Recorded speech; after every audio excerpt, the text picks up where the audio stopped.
diz assim: e cumprindo-se o dia de Pentecostes, estavam todos reunidos no mesmo lugar. E de repente veio do céu um som como de um vento impetuoso e encheu toda a casa onde estavam assentados. E apareceram distribuídas entre eles línguas como que de fogo, e pousaram sobre cada um deles. E todos foram cheios do Espírito Santo. E passaram a falar em outras línguas, segundo o Espírito lhes concedia que falassem. Se assente adorando a Jesus. Para que você entenda melhor o contexto dessa história, eu preciso voltar um pouco antes com você, no contexto da crucificação, e você vai entender o porquê. Todos nós somos conhecedores da história da crucificação. É bem verdade que por intermédio do ministério do profeta messiânico Isaías, Deus já havia premeditado a vinda do Messias e também a sua morte. Só que eu preciso adiantar um pouco para você entender. Diz a Bíblia que Cristo nasce, cresce, Deus levanta o seu ministério na terra, só que de repente Cristo vai ser perseguido e vai ser levado ao madeiro.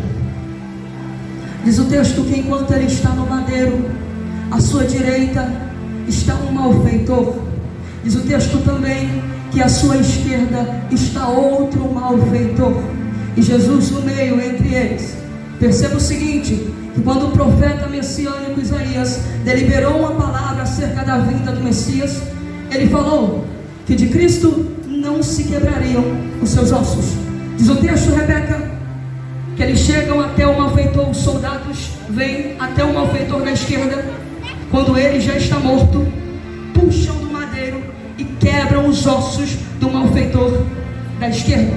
Diz o texto que eles vão até o malfeitor da direita, enquanto ele está morto no madeiro, puxam o malfeitor da direita e quebram os seus ossos.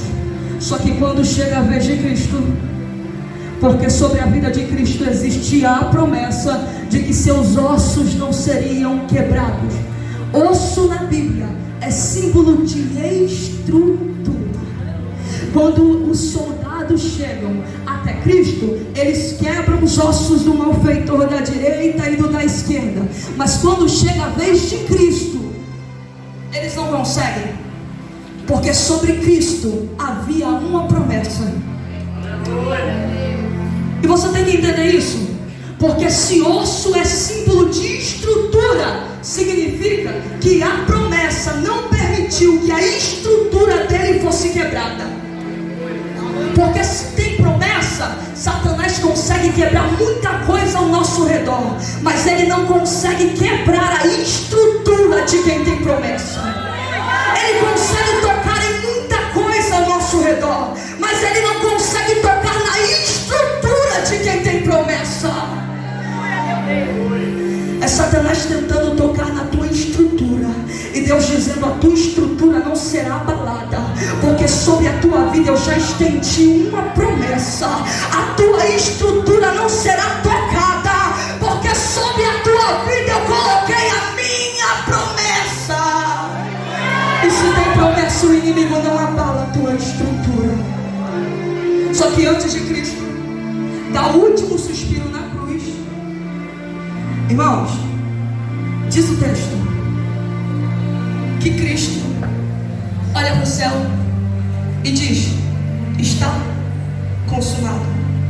Do hebraico tetelestai. A expressão tetelestai era usada normalmente quando uma dívida era paga, quando uma dívida era quitada. Quando Cristo está lá na cruz e o seu sangue é derramado, ele diz tetelestai. A dívida foi paga a preço de sangue. Tetelestai. A dívida está sendo paga a preço de sangue. E deixa eu liberar algo de Deus para a tua vida. Tu não chegou aqui porque tu é bom, porque tu canta bem, porque tu prega muito. Tu só chegou aqui porque ele foi no madeiro e disse: tetelestai. Está consumado.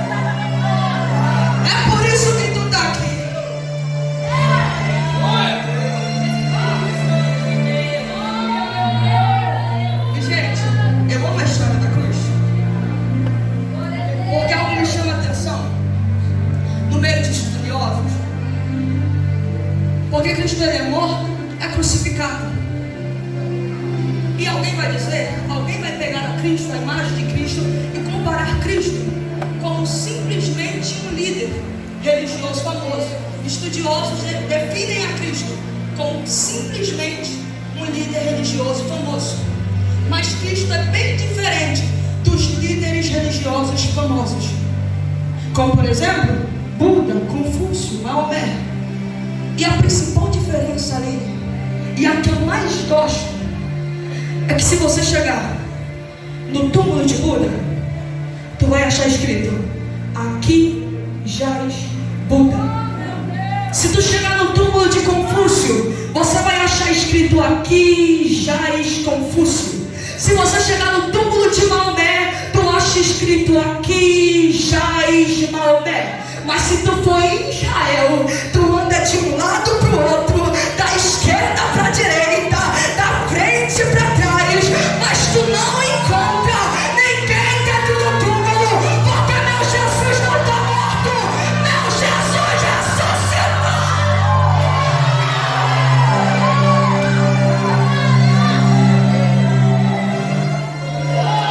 Só que imagina, conjectura comigo. Vai, Senhor, envolve tua mente nesse negócio. Ó, imagina quando Cristo tinha dado o último suspiro na cruz. Eu imagino o inferno entrando em festa naquele momento. Cristo está morto. Imagina o inimigo juntou a galera dele e falou: conjectura comigo. Cristo morreu. Pega o tambor, vamos fazer festa. Aí começa tucutu, fazendo festa. Primeiro dia, segundo dia, pega o panteiro agora, ele tá morto, vai. Tucutu, bora fazer festa. Mas no terceiro dia, Juliana, a batida que eles ouvem é na porta do inferno. Meu Jesus foi lá e pisou na cabeça do diabo.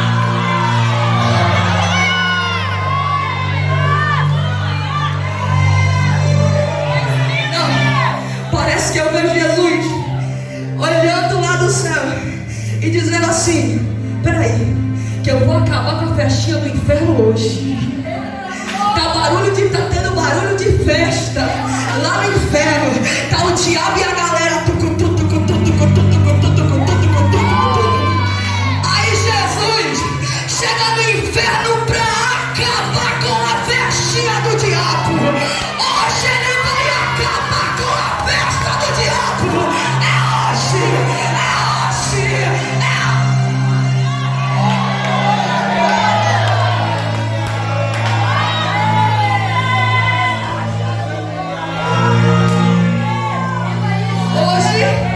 Hoje, marca isso, é o último dia. Hoje ele passa mal lá. Hoje ele entra em parafuso. Hoje ele se descabela. Hoje ele morde os dentes. Porque ele vai olhar e vai dizer assim: peraí, não era pra esse cara estar morto? Oh, Deus! Não entendeu? Peraí, não era pra essa mulher já estar morta? Peraí, não era pra esse menino estar morto? Eu não tô entendendo, porque ao invés de estar sepultado, ele tá aqui pra estragar minha festa. Satanás vai ter que engolir. Hoje ele vai ter que engolir. Goste ele ou não, era pra estar morto, mas continua vivo.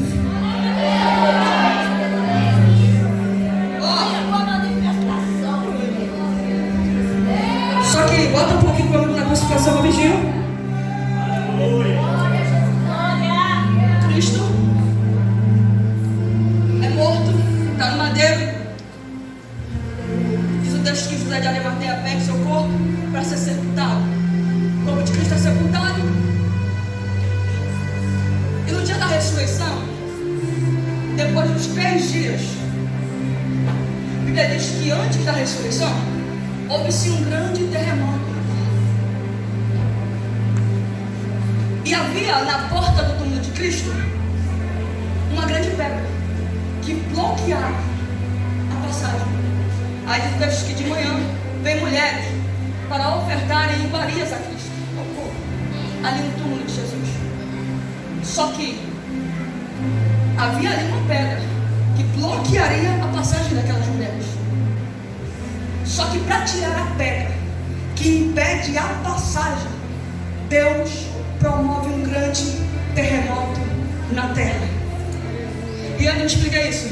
Terremoto é simplesmente um grande tremor. Tremor é simplesmente o movimento da terra. É um momento em que a terra começa a se movimentar. A intenção de Deus é tirar a pedra do impedimento do caminho. E para isso Ele começa a movimentar. Essa noite Ele vai movimentar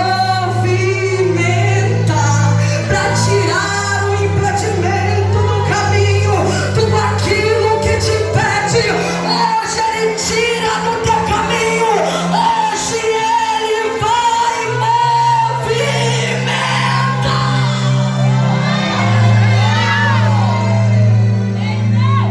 Aí para fazer aquilo que Deus quer, para Ele cumprir com a própria vontade dEle, Ele começa a mover a terra. Mas eu vou adiante e vou liberar algo de Deus aqui. Porque quando o meu Deus quer fazer, Ele move os céus e move a terra. Ele move os céus e move a terra. Quando Ele quer cumprir, Ele move os céus e move a terra. Quando Ele quer levantar, Ele move os céus e move a terra. Quando Ele quer soprar, Ele move os céus e move a terra. Quando Ele quer fazer, Ele começa a mexer nos alicerces.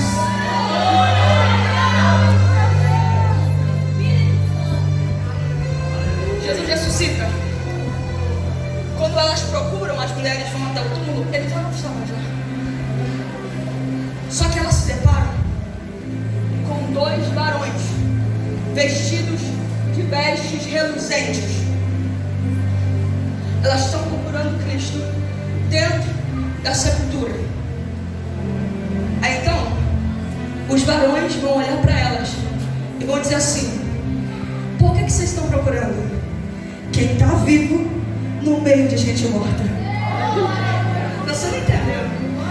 Por que vocês estão procurando quem já está vivo no meio de quem ainda está morto? Porque crente vivo não fica no meio de gente morta. Crente vivo não anda com gente morta. Crente que está vivo não anda com quem é morto. Só você que está vivo, abre a boca.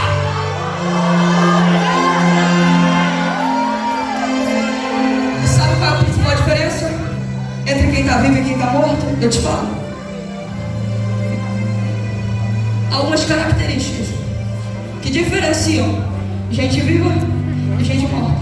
Eu vou te falar agora para você conseguir identificar quem é vivo e conseguir identificar quem é morto, que é para tu não andar junto. Me ajuda, Jesus. Quem está morto não consegue esboçar reação nenhuma. Quem está morto não se mexe. Quem está morto não ouve. Quem está morto não fala. Quem está morto não vê. Quem está morto não consegue levantar a mão. Quem está morto não consegue dar glória. Quem está morto não consegue dar aleluia. Quem está morto não consegue dar glória. E olha quem está vivo. Quem está vivo é diferente. Quem está vivo vem para um culto como esse na cabeça e ele consegue levantar a mão, ele consegue dar glória, ele consegue dar aleluia, ele exalta o nome do Senhor, ele marcha, ele canta, ele pula, Deixa eu ver quem está vivo, deixa eu ver, vai.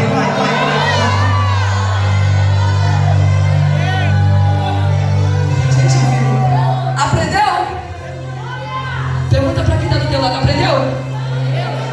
Agora não anda mais com quem é morto. Não, fala. Agora não anda mais com quem é morto. Se separa, porque ele te deu vida. Se separa. Anda com quem está morto, não. Quem está morto vai atrapalhar teu lado. É tu querendo adorar ele, diz: fica quieto, não está me incomodando. É tu querendo entrar na marcha, não.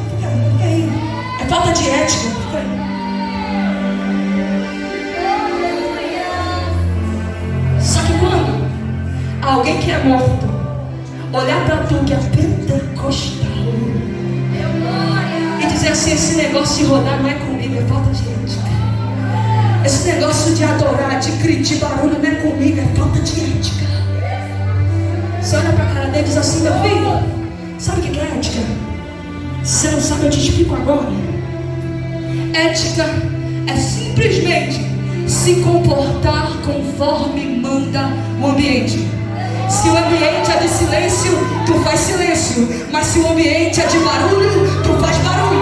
Se o ambiente é de glória, então tudo é glória. Se o ambiente é de aleluia, então tudo é aleluia. Seja ético, meu filho. Tá vendo? Tu é ético. Tu é educado. Que se comporta conforme manda o ambiente. Cristo ressuscita, elas não encontram mais Cristo dentro do túmulo, dentro da sepultura. Só que antes de Cristo ressuscitar, quando aquelas mulheres vão entrar na sepultura, elas vão ver que o corpo já não está mais lá. Esteve lá, mas não está mais. Só que antes, ele deixa um lençol à parte dobrado. Entenda isso. Está dentro do túmulo. Cristo sai do túmulo. Esteve lá, não está mais. Saiu, mas ele deixou o lençol à parte dobrado. Fazia parte da cultura dos judeus. Quando eles frequentavam algum lugar, e se caso eles pretendessem voltar, eles deixavam um lenço dobrado. Quando Cristo sai da sepultura, ele vai ser elevado aos céus depois de 40 dias na terra. Mas antes, ele deixa o lençol dobrado. A atitude dele estava dizendo: eu vou, mas eu pretendo voltar. Eu vou, mas eu pretendo voltar. E para que você vai voltar, Jesus? Eu vou voltar para arrebatar a minha igreja. Ele foi, mas em breve voltará.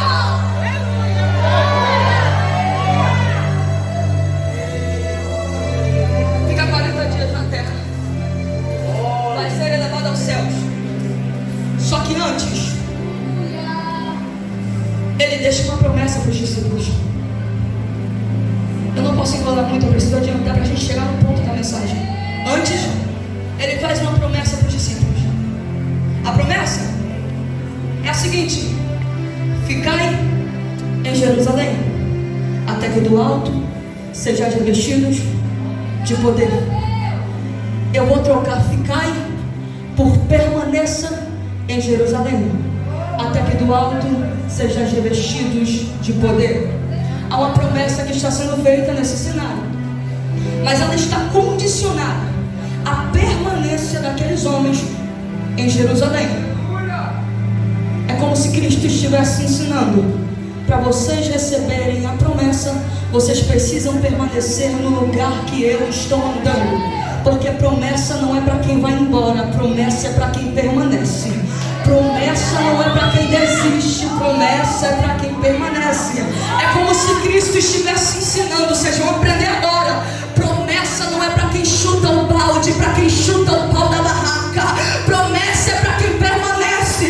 Promessa não é para quem desvia, promessa não é para quem vai embora. Promessa é para quem permanece no mesmo lugar. Então permaneça. Será que você tem liberdade para pegar na mão dessa pessoa que está do teu lado e dizer para ela: libera uma palavra profética nesta noite? Diz para ele, diz para ela, olha para esse rosto bonito que está do teu lado e diz assim: permaneça. Não diz mais bonito, permaneça. Permaneça, porque só recebe promessa quem permanece.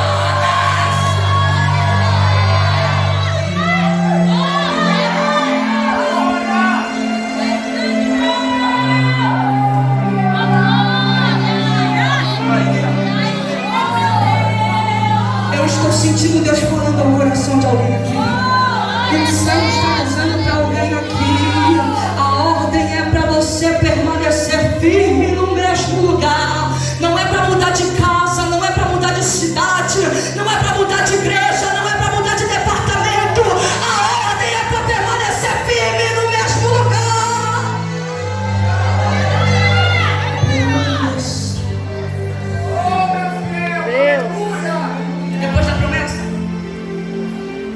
discípulos permanecem 10 dias esperando a descida do Espírito. Passa 10 dias, céu abre, Espírito desce. Top! Maravilhoso. Só que o que ninguém diz é que eles não ficam 10 dias sentados, de bracinho cruzado, olhando o vento passar. Não. Sabe o que ninguém diz? É que eles não ficam sentados de boca aberta esperando a morte entrar. Não. São 10 dias esperando, mas não é sem fazer nada. São 10 dias esperando. Eu imagino os discípulos reunidos, de joelho dobrado, dizendo: Senhor, queremos a tua promessa, queremos ser cheios do Espírito Santo. Então desce nessa noite aqui nessa casa. Queremos a tua promessa, queremos ser cheios do Espírito Santo. Então desce nessa noite e enche essa casa. Estava parado no mesmo lugar sem fazer nada. Que a gente quer ser cheio. A gente quer viver promessa, mas muita coisa daquilo que a gente vai viver, a maior parte de tudo que a gente vai viver em Cristo, depende também da nossa busca. A gente precisa ter maturidade para entender isso. Muita coisa de tudo aquilo que nos foi prometido vai se cumprir, só que depende muito da nossa busca. Não é que a promessa dele está condicionada à nossa busca. Eu aprendi isso. Deus, Ele tem poder para cumprir as promessas na tua vida agora, hoje. Só que Ele não faz isso para que você passe pelo tempo de busca e, ao invés de só receber promessa, também se torne amigo dele. Porque se a gente fica aqui só pela promessa, a promessa chega e a gente vai embora. Mas quando a gente aprende a ser amigo dele, a promessa vem e a gente permanece. Já viu gente que depois que recebe a promessa, dá tchauzinho e vai embora? Quando precisa, põe as irmãs de oração doida. Ora aí, irmã, faz campanha. Deus libertou o filho, dá tchauzinho e vai embora. Não sei se você tem maturidade para entender. Deus está dizendo para alguém: eu só não te entreguei ainda, porque eu quero uma amizade contigo. E para isso eu vou te deixar de molho no tempo da espera, para ver se você busca, para ver se você sela amizade comigo. É por isso que eu ainda não te entreguei, porque eu quero aumentar a intimidade contigo.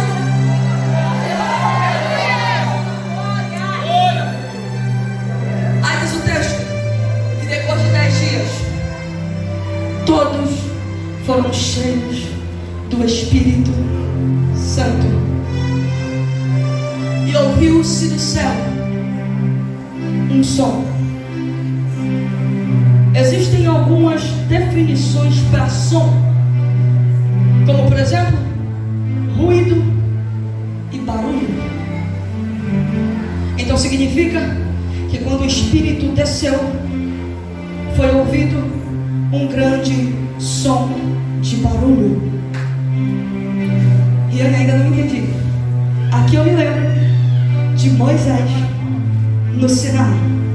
Eu me lembro quando a presença de Deus descia no Sinai. O povo de Deus, todas as vezes que a presença dele descia no monte Sinai, o povo de Israel ouvia um grande barulho. E eu até entendo por quê. É porque não tem como ver a presença de Deus descer e não fazer barulho. Aí a presença desce e alguém começa a ouvir um barulho. Você vai entender isso aqui. A presença dele está descendo e alguém está se perguntando: que barulho é esse que eu estou ouvindo? A presença está descendo, tem alguém que não está entendendo, mas tem um povo perguntando: que barulho é esse que eu estou ouvindo?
Bíblia diz, para você entender o que é ruído.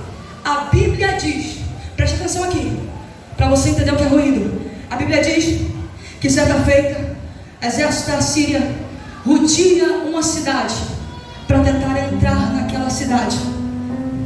Aí diz o texto que o povo da Síria, o capitão, o rei do exército da Síria, queria invadir aquela cidade. Só que Deus vai fazer com que aquele exército inimigo começasse a ouvir um grande ruído de um exército que vinha marchando. E diz o texto que quando o inimigo começa a ouvir o ruído do exército marchando, os inimigos entram em desespero e batem em retirada, porque inimigo nenhum resiste ao som do exército marchando, ao som do exército de Cristo. Quando o exército de Cristo entra na marcha, inimigo nenhum resiste ao som do exército de Cristo. Inimigo nenhum resiste ao som do exército de Cristo.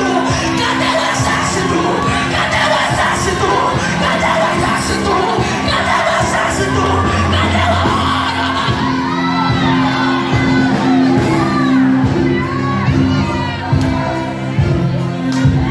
Se eu fosse você, eu já estava fazendo ruído de exército. Se eu fosse você, eu já estava emitindo ruído. Aí imagina o inimigo olhando e dizendo assim: eu não estou entendendo, porque eu estou aqui. Imagina essa banana no inverno. Eu estou querendo entender que barulho que eu estou ouvindo.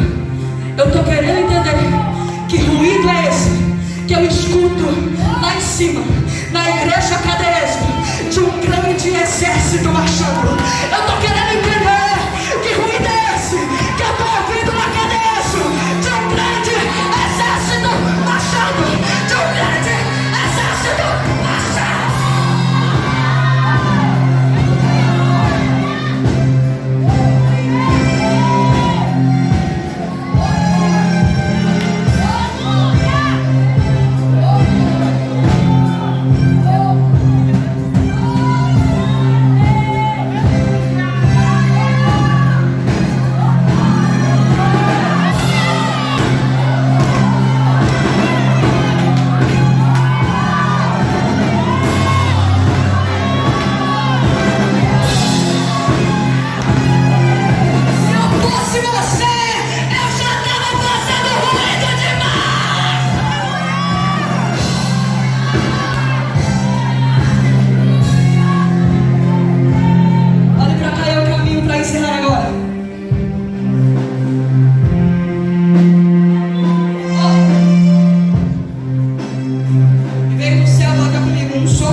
Que Deus estava usando aquilo que era sinônimo de prova para encher os discípulos. Eu vi que você ficou para trás. E se eu te disser que aquele momento que parecia ser de provação, Jesus estava usando para encher alguém? Era um céu dizendo para alguém: eu vou usar um momento de vento no meio da tua história, mas não é para te levar, é para te encher do meu espírito. Olha para cá que eu estou caminhando para concluir, não perco isso por nada. E veio do céu um som, como de vento, impetuoso e veemente, e encheu toda a casa em que estavam assentados, e foram vistas por eles línguas repartidas como que de fogo. Primeiro sinal que evidencia a descida do Espírito. Primeiro sinal que evidencia a descida do Espírito: som. Segundo sinal que evidencia a descida do Espírito: vento. Terceiro sinal: fogo. Não, eu vou repetir isso aqui. Primeiro sinal: som. Segundo sinal: vento. Terceiro sinal: fogo. Primeiro, o exército emite o ruído de marcha. Depois, o vento faz alguém ser cheio. E por fim, alguém começa a ouvir um som como que de fogo. Um som como que de fogo. E esse som vai enchendo toda a casa. E esse som vai invadindo toda a casa. E esse som de fogo está enchendo toda essa casa.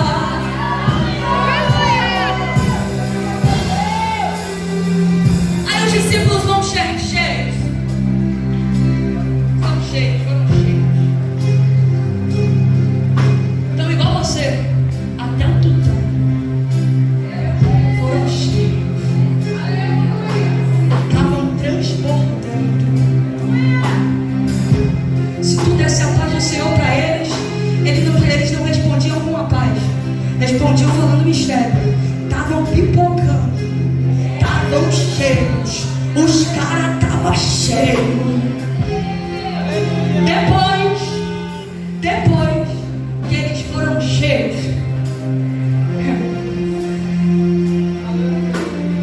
a história diz que naquele tempo eram tempos de festas em Jerusalém. E havia muitos estrangeiros em Jerusalém naquele dia. Dentro do templo estavam os discípulos sendo cheios e falando em outras línguas. Cheios.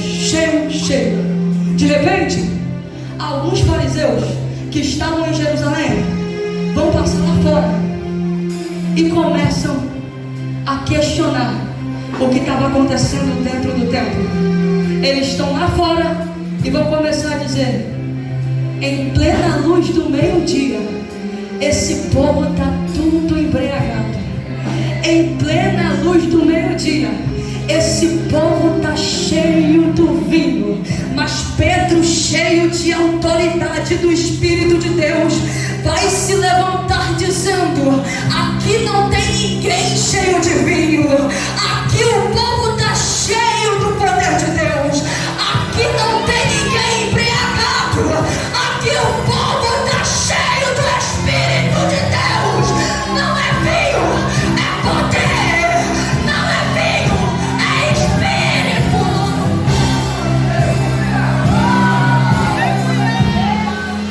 Fique de pé no seu lugar e a gente encerra.